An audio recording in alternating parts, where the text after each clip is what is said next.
Here are the top 5 vegetables to plant in October for a thriving fall garden. As the seasons change and autumn arrives, October becomes an ideal month to plant a variety of delicious and nutritious vegetables. Let's explore the top 5 vegetables to plant this October.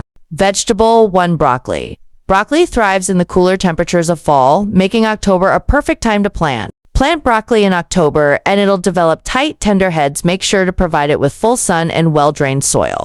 Vegetable 2. Kale. Kale is a hardy green that becomes sweeter after a frost, making it an excellent choice for October planting. This hardy green loves cool weather and can survive light frosts. Plant kale in October and it'll continue to produce leaves throughout the fall and winter. Vegetable 3. Spinach. Spinach loves the cooler weather and can be planted in October for a delicious fall harvest. Plant spinach seeds in well-draining soil and it'll thrive in the cool weather harvest in as little as 20 to 30 days.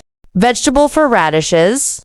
Radishes grow quickly and can be harvested in as little as 20 days, making them an excellent choice for October planting. These fast-growing roots are perfect for October planting. They're easy to grow and you can harvest them in just 25 to 30 days. 5. Carrots. October is a great time to plant carrots, which prefer cooler temperatures. They'll quietly grow under the soil and be ready to harvest in early spring. Carrots take about 70 days to mature, and October planting ensures a sweet and crunchy harvest throughout the fall season. For best results, make sure to prepare your soil with compost or well-rotted manure. Plant seeds at the right depth and spacing water consistently. But avoid overwatering. Mulch around plants to retain moisture and suppress weeds. Thanks for watching. Give it a try and let me know how this video is useful for you. Happy gardening! I hope these ideas inspire you to bring more greenery and food into your life, and we'll see you in the next video. Subscribe, like, and share this video to your friends and family.